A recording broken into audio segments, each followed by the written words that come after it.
Hello viewers, আসসালামু আলাইকুম। আশা করি সবাই ভালো আছেন। আপনাদের দয়ায় আলহামদুলিল্লাহ আমিও ভালো আছি। আজকে যে বাসটিকে নিয়ে কথা বলবো এটি হচ্ছে আগমনী এক্সপ্রেসের মার্সিডিজ বেঞ্জ ওয়েভ 16 মডেলের একটি এয়ারব্যাগ সাসপেনশন বাস। এই বাসটি ঢাকা থেকে রংপুর রোডে চলাচল করছে।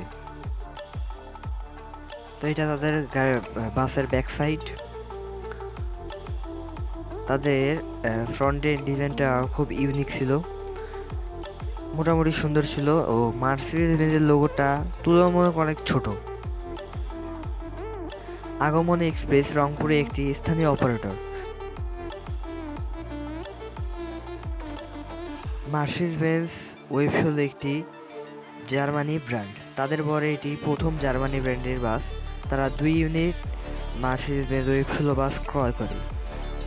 মার্সিডিজ বেঞ্জ ওয়েভ 16 মানে বোঝানো হয়েছে 16-র অর্থ এখানে দাঁড়ায় এই বাসটি 16 টন ওয়েট ক্যারি করতে পারবে এবং 23-এর মিনিং দাঁড়ায় যে এই বাসটি 230 হর্স পাওয়ার জেনারেট করতে পারবে। যেহেতু এই বাসটি 230 হর্স পাওয়ার জেনারেট করতে পারে, তো আপনারা চাইলে এটিতে এসি এবং নন এসি যে কোনো মানে দুটি আপনারা এটার মধ্যে করতে পারবেন, এইচএসিসের উপরে বাস তৈরি করতে পারবেন। তো তাদের ইন্টেরিয়র ডিজাইনটা সুন্দর ছিল, রিডিং লাইটগুলো মোটামুটি সুন্দর ছিল। তাদের রিডিং লাইটগুলো, এসি কন্ট্রোলারগুলো সুন্দর ছিল। তো এখানে যে সিটগুলো ব্যবহার করেছে এটা তো মানে সিট না, মানে সোফা ব্যবহার করা হয়েছিল এখানে।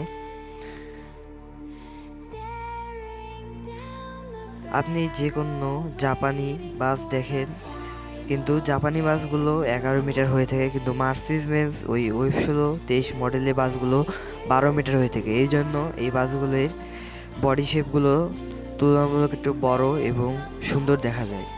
এবং এই বাসটির হেডলাইটগুলো ছিল মোটামুটি সুন্দর। তারা অনেক দিন পর 2 ইউনিট মার্সিডিজ বেঞ্জ বাস ক্রয় করে। তো রাতে বাসগুলোকে দেখতে অনেক সুন্দরই লাগে। তো এটা রাতে যে বাসের রিডিং লাইটগুলো সেগুলো তো অনেক সুন্দর ছিল এই বাসটি।